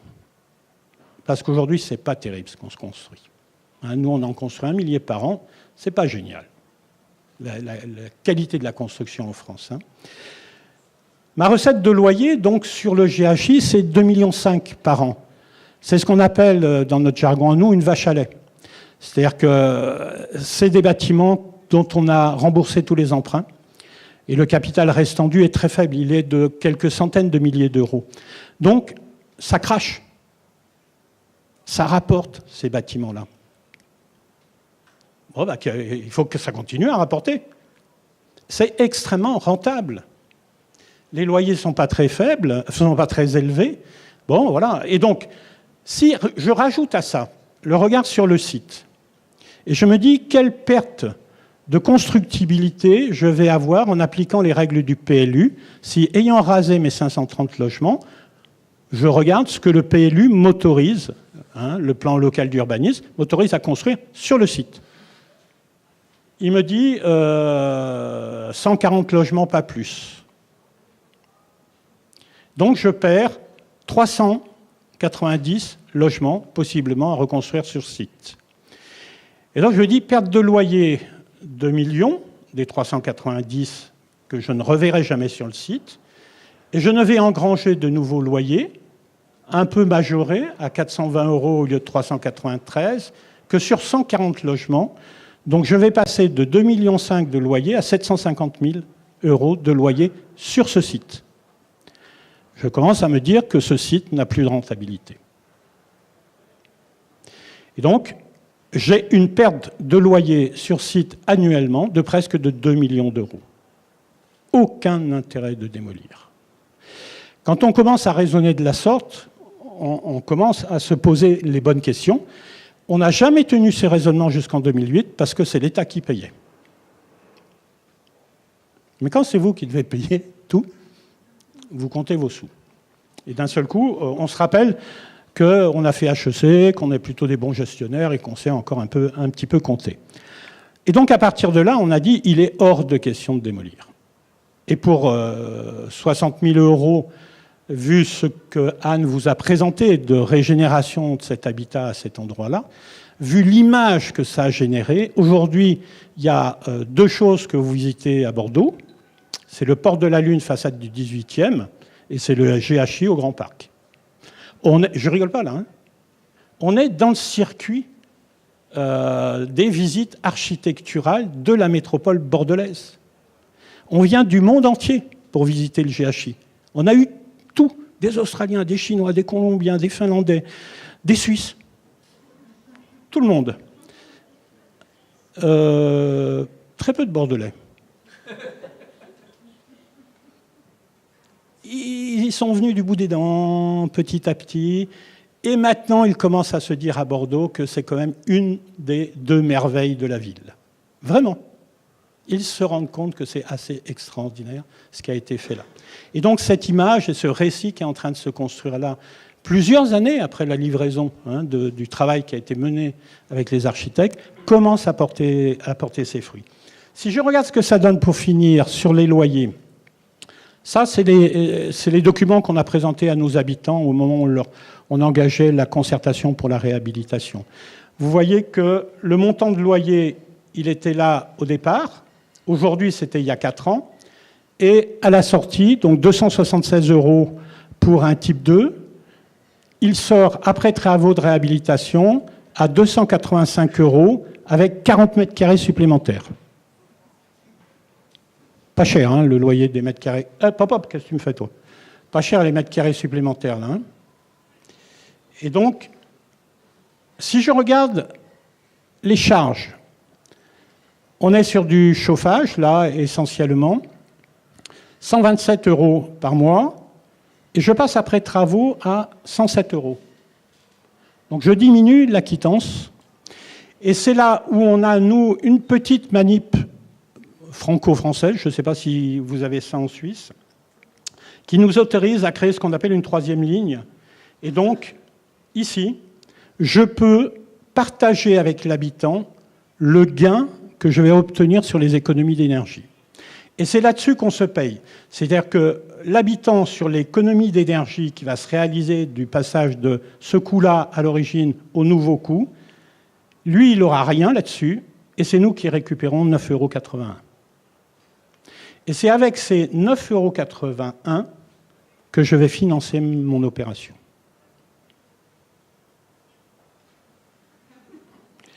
Vous voyez qu'on n'est pas gourmands, nous, hein, et qu'on y arrive. Donc c'est un tour de passe-passe, et quand je regarde ça sur 50 ans, dans la 30e année, je gagne à nouveau de l'argent avec le GHI. Et donc ça reviendra rentable à nouveau dans 30 ans. Mais quand je construis du neuf, c'est exactement la même histoire. Les emprunts, les fonds propres que je mets pour mes 140 000 €, je n'ai un retour sur investissement qu'à la 30e année. Donc la mécanique est pour moi strictement la même financièrement sur cette opération que sur une opération de neuve. Donc je ne vois pas pourquoi on ne se priverait pas de faire travailler ces architectes avec ce projet-là. Vous voyez par exemple que sur un autre logement de 2 fois plus grand, type 4, il avait ce montant de loyer, 331 €, c'est pas grand-chose, hein. On lui rajoute 18 mètres carrés et son loyer passe à 364 €. Il avait ça de charge, 136, il passe à 123. Sur la 3e ligne, qui est celle-là, lui, il gagne 0, et nous, on se met dans la poche 12,76 €. Donc, logement par logement, on va faire ce calcul-là, et on va regarder combien d'années il nous faut pour avoir le retour sur investissement, et on découvre que c'est le même temps que pour du neuf. Donc, à partir de là, on se dit, ça vaut pas le coup de se priver de faire tout le travail qu'on a fait avec Anne et Jean-Philippe, qui aujourd'hui, effectivement, quand on va rencontrer les habitants, nous avons eu plein de publications, plein de prix pour cette opération, mais c'est surtout ce que racontent les habitants. Et je vais juste pour conclure vous donner 2 paroles d'habitants du GHI. La première parole, c'est une dame de 60 ans qui est locataire dans cet appartement qu'on a rénové depuis 32 ans, d'origine portugaise, le mari maçon, décédé. Elle a élevé tous ses enfants dans son logement, elle y est toujours, et elle dit « Vous avez transformé ma vie ». On n'a pas transformé son logement, on a transformé sa vie. Bon. Un monsieur, la photo de Anne, on voit quand les grandes dalles sont livrées et qu'ils commencent à voir qu'ils ont 40 mètres carrés vides là à occuper et que vous avez une vue sur Bordeaux, vous vous rappelez la situation, on va rester sur cette image-là qui est absolument magnifique, hein, vous vous rappelez la situation du Grand Parc par rapport à la ville de Bordeaux, du GHI, vous voyez le fleuve, toute la ville. Un monsieur qui est là aussi locataire depuis 30 ans, se penche sur son balcon, regarde la ville et dit « En fait, tous ces gens-là, en montrant la ville, ce sont mes voisins. » Bon. Et la dernière parole d'habitant que je voudrais partager avec vous, c'est à la Tour-Bois-le-Prêtre. Une personne d'origine d'une île, je ne sais plus laquelle, hein, qui était au dernier niveau, à Guadeloupe, nous fait visiter avec nos habitants et nos gestionnaires son appartement. Et puis à la fin, je lui dis, tiens, on va faire une photo, mettez-vous où vous souhaitez qu'on vous prenne en photo. Alors bien évidemment, il se met sur son immense balcon qui fait tout le tour de son appartement, et puis il s'accoude à son garde-corps, et puis il dit, j'aimerais bien que vous me photographiez avec la ville de Paris en arrière-plan. Alors il avait la totale, hein, le Sacré-Cœur, le Mont-Valérien, le truc assez ahurissant, quoi. Et il dit, voyez, moi, avec ma famille, quand venait l'été, ils sont au bord du périph', hein, à Paris. Hein, la situation de la Tour-Bois-le-Prêtre, elle est typiquement HLM. Hein. Et il disait, nous, à l'été, et ça faisait 25 ans qu'il habitait là, hein, à l'été, on retournait dans l'île, hein, parce qu'il fallait qu'on retrouve la nature, il fallait qu'on se ressource. Puis après, à l'automne, on revenait là, et puis voilà. Hein. Et il me dit... là, les années qui viennent, eh bien, on va essayer de vivre les 4 saisons chez nous, ici, dans notre logement. Et je me disais que réussir une transformation comme ça, pour qu'un habitant vive les 4 saisons de l'habité, j'ai trouvé ça assez exceptionnel. Voilà ce que je voulais partager ce soir avec vous. J'espère que j'ai rempli la commande.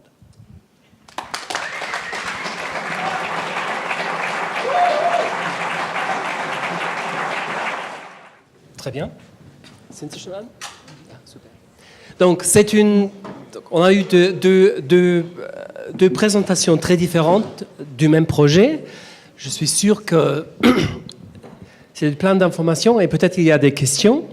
C'est la possibilité vraiment de poser des questions parce que la plupart, quand je parle à quelqu'un de ce projet, je reçois des questions, mais comment ils l'ont fait? Comment ils l'ont pu faire ça? Et la deuxième question, c'est pas une question, mais c'est plutôt un statement qui dit « Mais chez nous, on ne pourrait pas faire ça ». Je ne suis pas sûr si c'est vrai, mais je suis vraiment très curieux. Est-ce qu'il y a des questions? On peut les poser aussi en allemand ou en anglais. Il y a une question ici. Barbara. Vous avez fait ce GHI. Qu'est-ce qui se passe avec les autres bâtiments? Beaucoup de choses. Pour nous, rien. Ouais. Non, parce qu'ils rêvent toujours. Vous avez vu sur Saint-Nazaire, vous leur donnez une tour, ils vous cannibalisent tout le reste. Ils rêvent de faire tout le reste. Parce que l'intention, effectivement, est bien là. C'est bien de démontrer quelque chose qui ne doit pas être sur un seul objet, quoi. Effectivement, on aurait continué si je n'étais pas parti de Saint-Nazaire. Mais là, sur le Grand Parc, quand même, l'idée était donnée à travailler à d'autres architectes aussi. C'est-à-dire qu'il est un peu compliqué de donner une quinzaine de bâtiments à une même équipe d'architecture sur un projet aussi important. C'est quand même des sommes extrêmement importantes. Donc, c'est des montants d'honoraires pour les architectes qui sont aussi importants. Et en plus, on souhaitait avoir des images différentes. C'est-à-dire que le problème aussi de la construction et de l'offre de ces années 60-là, c'est que tous les bâtiments sont identiques dans leur image et dans la composition des logements. Et on a souhaité donner à chacun des bâtiments, tout en préservant une façade plutôt claire, puisque le périmètre UNESCO nous impose aussi de respecter quelques règles d'urbanisme et d'architecture. On a souhaité quand même que chaque bâtiment ait sa caractéristique.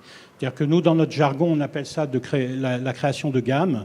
Et on voulait sortir de 2200 logements strictement identiques, en offre homogène, à avoir au moins une gamme qui pouvait aller sur 4 ou 5 registres différents. Effectivement, d'autres archis travaillent. Il y a encore d'autres bâtiments qui vont démarrer en réhabilitation avec d'autres archis, mais qui interviennent de façon très, très différente que celle de Anne et Jean-Philippe sur le GHI. D'autres questions? Il y en a une? Qu'est-ce que vous avez pris comme préconisation, comme exemple de leur premier projet pour les autres projets qui vont suivre maintenant? Parce que c'est quand même dommage s'il y a quelque chose qui fait qu'il paraît assez content, la plupart des gens. Et puis maintenant, pour le reste, je ne sais pas, qu'est-ce que les architectes ou dans les règles, qu'est-ce qu'ils ont appris pour les concours ou les projets qui vont suivre? Alors, nous, on a énormément appris avec les équipes en se frottant à des architectes comme eux et puis d'autres. Donc, aujourd'hui, on a à peu près 1000 logements par an qui rentrent dans des travaux de réhabilitation extrêmement importantes. Ce que l'on a appris du GHI, ce que Anne et Jean-Philippe prennent comme étant leur posture, leur credo de partir de l'intérieur du logement, ça on l'a conservé. Nous, en travaillant avec d'autres archis, c'est-à-dire qu'on l'a imposé comme une façon maintenant d'appréhender les choses. Et on se dit, on part de l'intérieur habité avec l'habitant, et ensuite on voit ce que ça peut donner. Et on a poussé extrêmement loin. Alors là, avec le GHI, on a fait des promenades, on a mis en place tout un dispositif, une ingénierie sociale pour accompagner les habitants. Et lorsque Marcel Loz, je recitais cette phrase-là, du rôle de l'architecte qui est d'éduquer les populations, de leur apprendre à habiter. Nous, il a fallu qu'on apprenne à nos populations à se préparer aux travaux et à occuper différemment un nouvel espace. Une fois que l'espace est livré, il se débrouille avec énormément d'intelligence. Donc on découvre ça aussi. Et effectivement, Rudy l'a dit, nous sommes à l'origine une grosse bureaucratie. Et on a cette pensée du bien logé, du logis exact pour nos habitants. Ce qu'on a appris à faire avec des architectes comme Anne et Jean-Philippe, c'est-à-dire partons de l'usage, partons de l'habiter, partons de la façon dont chacun habite son espace, et à partir de là, on peut générer des projets. Donc, mes ingénieurs, mes techniciens avant considéraient des blocs, considéraient des ensembles, et disaient il y a un traitement uniforme. En plus, nous, on a des règles d'habitabilité en France qui sont extrêmement contraignantes. Et ce que nous avons appris et ce que j'ai permis aux équipes, c'est de dire que ces règles-là, on pouvait s'en défaire. C'est-à-dire qu'une réhabilitation en France, c'est passer dans une norme BBC. Ça passe par des certifications. Nous, on n'a plus de label, on n'a plus de certification. Ça ne veut plus rien dire dans notre monde. Et on a appris ça en travaillant sur le GHI. On a appris que la relation avec l'habitant pouvait être extrêmement riche et nous permettre de nous libérer nous aussi. Et tous les projets qui viennent derrière, alors ce n'est pas la transformation physique telle qu'ils savent admirablement le faire, il y a bien une autre transformation physique avec d'autres archis, mais l'ancrage sur l'habiter et... Alors, nous aussi, on n'utilise absolument plus le terme de participation de l'habitant. On parle, nous, d'habitat maintenant coopératif, c'est-à-dire qu'il y a des modalités que nous avons appris au travers de la démarche GHI, parce qu'elle nous a occupé un moment, hein, celle-là. 2 ans ou 2 ans et demi de conception et 3 ans de travaux. Hein. Non, pas tant. Au total, 3 ans et demi. Ouais, pardon. 4 ans et demi, ouais. 1 an et demi de conception et puis 4 3 ans ans au total, de oui. ouais. Pas... On a eu le temps d'apprendre des choses. Hein. Et donc, on les remobilise maintenant. Et c'est vrai que maintenant, on ne fait plus des réhabilitations traditionnelles. On régénère avec les habitants leur espace de vie. Et c'est la signature d'Aquitanis aujourd'hui. Alors, on a récupéré beaucoup d'élèves de Bouchain. Hein, il y a un réseau qui s'appelle Construire. On a 2 archis qui appartiennent à ce réseau-là. Ils ont eu 2 gros chantiers de réhabilitation avec nous. Et c'est vraiment des démarches de coopération avec l'habitant, le milieu de vie. Au GHI, ce qu'on n'a pas pu faire et ce qu'on a embarqué sur les autres réhabilitations, c'est le traitement des abords et des espaces naturels. Là, ce n'était pas possible parce qu'il y avait très peu d'emprise. Surtout, la ville nous a retiré le peu qu'on avait. Oui. Et par contre, sur toutes les autres, on a bien compris qu'il y avait une aspiration à travailler avec l'habitant cette dimension-là. Donc voilà, je pense qu'ils nous ont permis nous-mêmes de nous réinventer. Même si ce n'est pas eux qui font le job derrière. Ou alors je les aurais embauchés en CDI. Non, mais ce n'était pas non plus notre intention de réhabiliter les 390 000 logements en France. Quoi. Donc je pense que nous, on ne demande pas ça. Hein. On demande que ce soit compris et que le principe des démolitions s'arrête et qu'on pense enfin à faire autrement. Mais tu parles des 4 000 logements que vous avez au Grand Parc, mais il y a d'autres propriétaires qui n'ont pas compris tout à fait la même chose, puisque déjà, il y a une barre voisine où l'urbaniste, enfin je ne sais pas qui travaille sur le quartier, avec aussi la mairie qui est d'accord, vont couper la barre en 2 parce que la rue qui sort du Grand Parc n'est pas droite. Donc aujourd'hui, elle fait ça. Et finalement, ils ont décidé que c'était mieux que la rue sorte comme ça. Donc, ils vont couper la barre en 2 pour tracer la rue droite. Donc, ça veut dire que malgré tout, c'est pas... je pense que c'est vrai qu'il y a beaucoup de visites, il y a des prix, mais c'est aussi une tradition française de valoriser les choses pour surtout leur dire ne recommencez pas. Bernard, je me rappelle, avant de prendre d'autres questions, parce que ça se réfère à ce point-là, je me rappelle que tu m'as dit qu'il y a un jour où tu as invité tes collègues, d'autres directeurs, d'autres sociétés HLM, pour leur montrer une possibilité, une façon de faire avec les mêmes situations qu'ils ont aussi. Est-ce que tu peux nous parler de leur réaction? Oui, parce qu'on est quand même 600 organismes du logement social en France. Donc j'ai 600 collègues, directeurs généraux comme moi, et qui engagent des opérations de démolition, reconstruction, de réhabilitation à longueur d'année, quoi. Et le rôle éducatif de Bernard Blanc, maître d'ouvrage, c'était de porter la bonne parole auprès des collègues en disant travaillez avec ces gens-là, parce que regardez le résultat. Donc je n'avais pas vocation, moi, à être l'unique marché de l'agence Lacaton et Vassal. Mais je me suis fait le porte-parole auprès de mes collègues en disant mais regardez, c'est assez exceptionnel. Si chacun en faisait un, il y aurait 600 projets comme ça qui sortiraient de terre partout en France. Ça aurait une certaine allure pour le milieu. Mais chacun n'en prend qu'un. Hein, si chacun avait fait 100 logements de cette façon-là, voilà, on avait un gros paquet de milliers de logements qui auraient été transformés comme ça. Je fais visiter à mes collègues les premières opérations et la réaction est de me dire bon Bernard, c'est intéressant, mais tu sais, c'est pas notre métier. On ne doit pas ça à nos locataires. Tu leur en donnes trop. Le logis exact est dans la tête des dirigeants des organismes. Le logis exact est un type qui a une surface, qui a une spatialité, et si on le fait bien dans toutes les normes d'habitabilité, si aujourd'hui on est passif et si on le fait avec du béton connecté, on a fait le job. Ce qu'on vous présente là et le travail qui est fait avec ces architectes-là, c'est au-delà du job pour la profession HLM en France. À partir de là, je me suis dit, bon, voilà, c'est bon, quoi. On ne va pas continuer à essayer de convaincre, de partager. Ça ne sert à rien. On ne fait pas le même métier.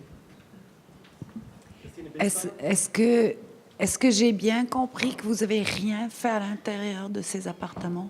Non, à l'intérieur, on a... En fait, ça a été vraiment du cas par cas. C'est-à-dire qu'il y a eu déjà, pour tous les logements, on a refait les salles de bain. On a refait toutes les installations électriques. On a changé toutes les portes d'entrée des logements. Et après, suivant l'état des toilettes et suivant l'état des logements, on a refait des papiers peints. On a suivant l'état qu'on avait. Mais je dois dire quand même qu'à 90%, les logements étaient à l'intérieur entretenus et que les gens ne voulaient même pas changer leur papier peint. Ils voulaient... Alors, on a fait des raccords avec des couleurs identiques, mais... on s'est vraiment attaché à être très soigneux, de travailler au-delà de la fenêtre. Et après, bon, les salles de bain, il y avait quand même une grande partie qui était nécessaire, mais on a fait quand même un inventaire de toutes les salles de bain, de tout pour savoir exactement ce qu'on devait faire. Après, il y a eu quelques opérations techniques quand même. On a changé les ascenseurs. On a créé des nouveaux ascenseurs aussi parce qu'il n'y en avait pas suffisamment. Bon, tout ça, c'est évidemment nécessaire aussi de réparer ce que le bâtiment n'a pas. On a fermé les cages d'escalier qui étaient ouvertes. On a mieux travaillé la sécurité incendie. Bon, il y a tout un travail parallèle aussi qui a été fait sur l'ensemble des bâtiments. Et peut-être, deuxième question pour vous, est-ce que c'était une condition pour les autres projets que les gens devaient rester dans leurs appartements? Ah oui, c'est absolument indispensable. D'abord, pour un respect de l'habitant, parce que les mettre à l'hôtel ou les reloger, nous, on a, à l'époque, quand on démarre le GHI, les seuls logements vides qu'on a sur notre parc de 20 000 logements, c'est dans le GHI. Il y en a 2 ou 3. Le reste du parc, tout est plein comme un œuf. Et donc, je n'ai aucune possibilité de proposer des relogements dans le patrimoine existant. Et donc, ça veut dire qu'on aurait mis les gens à l'hôtel, dans des résidences pour étudiants, dans des salles de sport, je ne sais pas quoi. On ne savait pas faire, quoi. Ce n'était pas des conditions acceptables. Et puis après, je pense qu'il faut que l'habitant vive physiquement la transformation de son habitat. Ils ont souffert, hein. Anne et Jean-Philippe, chaque fois qu'ils présentent le truc, ils nous font passer ça comme si c'était un long fleuve tranquille. Ça a été non, mais on n'a jamais menti aux habitants. Oui. On n'a jamais menti aux habitants. Mais quand même, ce qu'il faut savoir, c'est que le chantier a duré 2 ans, mais c'est un chantier qui a progressé par morceaux. Donc, on avait déjà la dame dont tu parlais tout à l'heure, oui. Elle a été des premières à... Donc, elle avait son logement. déjà depuis 1 an et demi quand on a fini les autres. Donc c'est aussi un processus... et je dirais que ce qui a été le plus difficile, c'est les travaux d'intérieur. Parce que nous, on avait travaillé quand même une méthode où on met une équipe dans un logement où il y a un électricien, un plombier, un peintre, un carreleur. Mais l'entreprise n'a pas voulu faire comme ça. Elle a préféré mettre des équipes d'électriciens, des équipes... Donc ça a fait tourner un peu aussi là, et c'est ça qui a été difficile. Hein. C'est pas les travaux d'extérieur, mais on a quand même toujours expliqué très correctement aux gens ce qui allait se passer. Et bon, c'est pour ça aussi qu'ils ont. On avait même fait une machine à faire de la poussière et du bruit.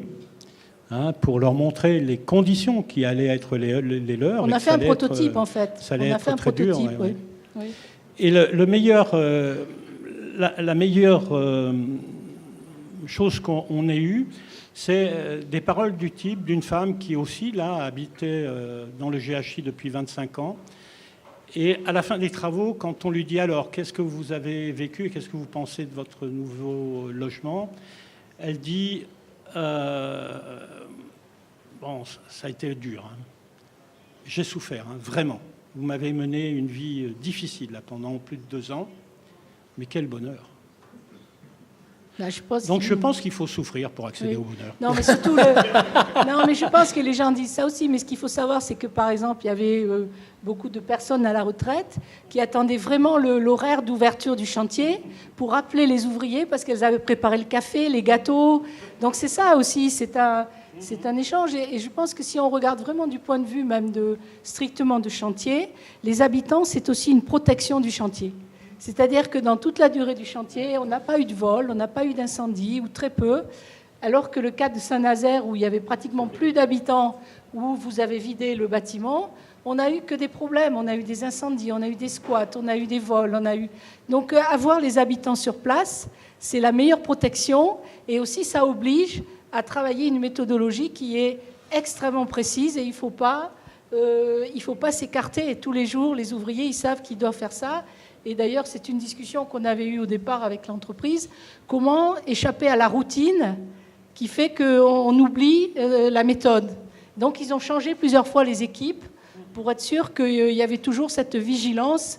On a quand même mis en place à peu près 1500 modules de ces blocs c'est très routinier, c'est toujours pareil, quoi. Donc, il faut avoir une vigilance de chantier qui est permanente. Et ça mobilise aussi des équipes de chantier parce que vous avez fait un très gros travail auprès des habitants, mais il y avait aussi les gens du chantier qui avaient une personne spécialement dédiée avec les habitants, quoi. Et puis nous aussi, de notre côté, on avait quelqu'un qui était dédié aussi à la communication avec les habitants. Donc ça demande... Mais en même temps...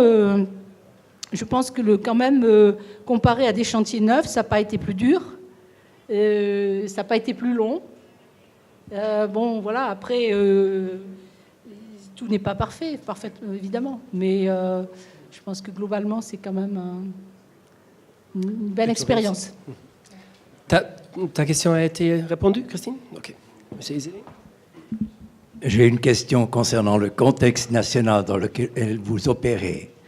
Vu de la Suisse, la France est un pays extrêmement centraliste avec des grands projets nationaux qui changent peut-être tous les 10 ou 20 ans. Et vous représentez un changement de paradigme absolument complet de notre idée de la France. Dans quelle mesure, dans votre activité, la politique vous a aidé et dans quelle mesure elle vous a gêné ces dernières 10 années? Alors, je peux vous répondre depuis midi aujourd'hui très librement. Avant, j'avais un droit de réserve, parce qu'on a dans notre statut aussi le fait que nous sommes des agents publics.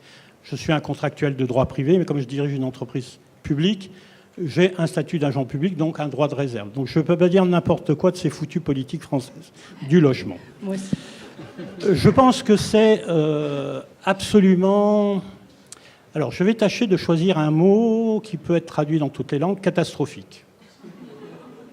C'est-à-dire que, vous l'avez dit, on est centralisateur, on est pire que ça. C'est-à-dire que Au central du central, il y a un truc qui s'appelle les grandes écoles, l'ENA, etc., quoi. Et donc, on a une pensée planificatrice centralisée dans des gens qui sortent d'un même moule, d'une même pensée. Et on est en train de le vivre avec notre nouveau président, et il le vit dans sa relation avec nous, peuple de France. Ils sont assez éloignés des préoccupations de la population. Et donc, ces politiques publiques sont extrêmement normatives, sont extrêmement redoutablement chiffrées. Quand vous élaborez un projet en rue qui remet en jeu la vie de milliers de personnes sur un site, vous devez préalablement, pour que ça rentre dans la politique de l'État, avoir rempli un tableau à double entrée, dépenses-recettes, prévisibles sur les 10 ans à venir. Ça vous dit l'état dans lequel nous sommes pour considérer le logement. C'est-à-dire que l'habitant là-dedans, il ne pèse rien. Et d'ailleurs, il nous embête en France, cet habitant-là, quand il est locataire, puisque quand même, la meilleure condition qui soit du bipède moderne d'aujourd'hui, c'est d'être propriétaire. Et donc nous, avec nos foutus 4 millions de logements dans lesquels on a 12 millions de gens qui sont encore locataires, c'est compliqué de les inscrire dans des politiques. Et puis en plus, on a la chance, nous, d'avoir financièrement les plus modestes, et on a l'immense bonheur d'avoir le plus grand nombre d'inactifs. Et donc, on concentre tout. Ce qui fait qu'on n'a pas le droit qu'à une politique. On a le droit à 2 ou 3 politiques sur nos quartiers. Une politique urbaine, une politique sociale, une politique éducative, etc. Et quand on regarde aujourd'hui dans l'ANRU 2, effectivement, une maquette en rue, eh bien, vous avez toutes ces dimensions à mettre en chiffres et en nombres. Moi, j'y arrive pas. Bon. Donc je me suis dit, il faut que je me sorte d'affaires. Et quand même, j'ai traîné mes gars pendant 25 ans dans le logement social, et j'ai jamais fait ce que la politique publique du logement en France me demandait de faire. Je suis le premier en France à sortir des logements sans chauffage, c'est strictement interdit. J'ai été un des premiers en France à faire des attributions de logements 3 ans avant la construction du logement, pour pouvoir le concevoir avec les habitants, c'est strictement interdit. Et donc chaque fois, il faut se battre pour obtenir des dérogations aux politiques nationales. Je suis la preuve vivante qu'on peut s'en sortir vivant. Et donc il suffit d'avoir le courage d'y aller, quoi. Et ce que je déplore, moi, c'est qu'on ne soit pas plus nombreux que ça, parce que ce n'est pas plus de courage que ça. C'est juste une autre intention. C'est juste une autre préoccupation du vivant, de l'habitant, du milieu habité, et qui doit être aujourd'hui notre métier. Juste pour conclure sur ce propos, nous avons une nouvelle loi dans une nouvelle politique de logement qui s'appelle la loi Elan. Nous emmener au-dessus du gouffre, définitivement. La loi Elan qualifie le logement de bien marchand. C'est la première fois que ce qualificatif est appliqué au logement social en France depuis que le logement social existe, 100 ans. Le logement, pour le gouvernement actuel, est un bien marchand soumis à transaction. Moi, j'ai le malheur de considérer que le logement est un bien commun. Je ne dis pas public, je ne dis plus public, parce que justement les politiques publiques en font un bien marchand. Donc c'est un bien commun dont le citoyen doit se ressaisir. Il appartient à une communauté habitante, il faut se ressaisir de ça. Et nous, avec les architectes, nous sommes là pour essayer de trouver des manières de dire qu'on peut le faire différemment. Et on n'y laisse pas notre peau. Alors si, ils ne travaillent pas beaucoup. Dans le registre qu'on vous a présenté, aucun autre bailleur ne les fait travailler. Il y en a un à Mulhouse. Point.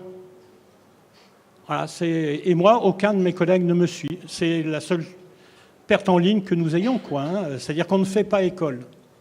Sauf qu'on fait école auprès des habitants.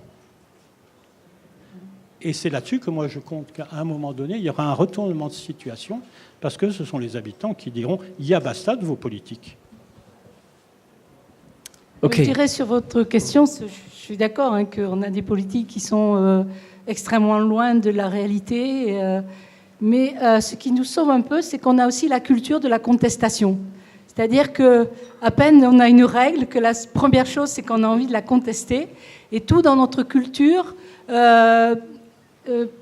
prévoit l'exception. On a une langue, une grammaire, qui, au moment où on a une règle, il y a l'exception à la règle. On a des règles d'urbanisme où il y a toujours une phrase qui, si on l'interprète à notre manière, nous permet de passer à côté. Et donc, évidemment, c'est là-dessus qu'on s'accroche et que on y va. Et puis, on a encore cette possibilité d'être libre de ce qu'on pense. Alors, évidemment, ça, c'est pas vraiment du courage, c'est juste notre liberté, c'est aussi notre façon de vivre, quoi. Donc, je dirais que bon, voilà, les politiques sont ce qu'ils sont, et je pense pas qu'ils vaillent tellement mieux ailleurs, que c'est un peu général aussi, la question de la politique. Mais c'est vrai que malgré tout, ça devrait être le contraire. En fait, ils devraient aider, quoi. Mais c'est pas tout à fait le cas. Peut-être encore une dernière question, peut-être pas. Il y a une question. Alors, est-ce que ces transformations sont liées à une certaine échelle, dimension? Est-ce que on pourrait aussi réfléchir à petite échelle? Là, par exemple, Bordeaux, toute plate. Oui, bien sûr, parce que... Alors, ce qui change évidemment, c'est que la notion d'échelle, elle crée une économie aussi qui permet d'être peut-être plus favorable, mais je pense qu'elle, surtout, elle est possible quand elle peut se comparer à quelque chose. C'est-à-dire qu'il faut... Pourquoi on y arrive aussi? C'est parce qu'avec beaucoup moins d'argent que de l'argent qui est prévu pour de la démolition, de la reconstruction, on arrive à faire 3-4 transformations. Donc l'argent, il existe, et on l'utilise autrement. Donc c'est vrai que c'est comme ça qu'on y arrive aussi. Donc ça veut dire qu'il faut que, même à une petite échelle, on puisse rester dans cette économie-là. Donc la question de l'économie est vraiment très, très importante, parce que, en fait, c'est parce qu'on traite tous les sujets autrement. Par exemple, le fait de faire le constat que les structures sont très peu modifiables, parce qu'on ne connaît pas, on ne sait pas où on va, et que donc agrandir et faire de la construction en plus, c'est plus économique que de modifier. Ce qui, mais partout, dépasse complètement la compréhension de quiconque. N'importe quel concours vous allez proposer de construire plus et que ça ne va pas coûter plus cher, on n'a aucune chance. Aucune chance, parce que dans l'esprit commun, c'est le prix du mètre carré, c'est éternellement lié à l'économie générale, alors qu'en réalité, c'est pas très intelligent comme méthode, parce que quand on construit, tous les mètres carrés n'ont pas la même valeur.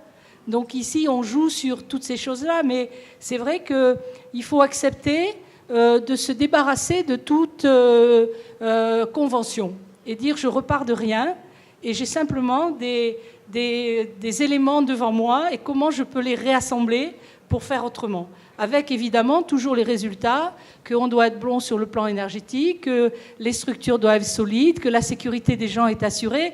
Il n'y a aucune dérogation de fond sur des principes majeurs de la construction ou de l'architecture.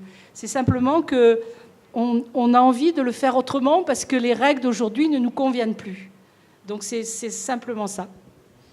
Et juste une phrase qu'on a employée pour le GHI, pour répondre à votre question des échelles.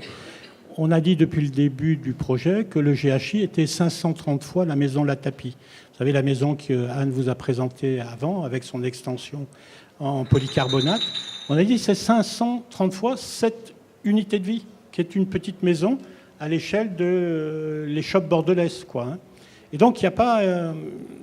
peu importe l'échelle, en fait. Et effectivement, l'échelle ne donne qu'une économie de projet. C'est vrai qu'on passe plus facilement à 530 qu'à l'unité, très clairement.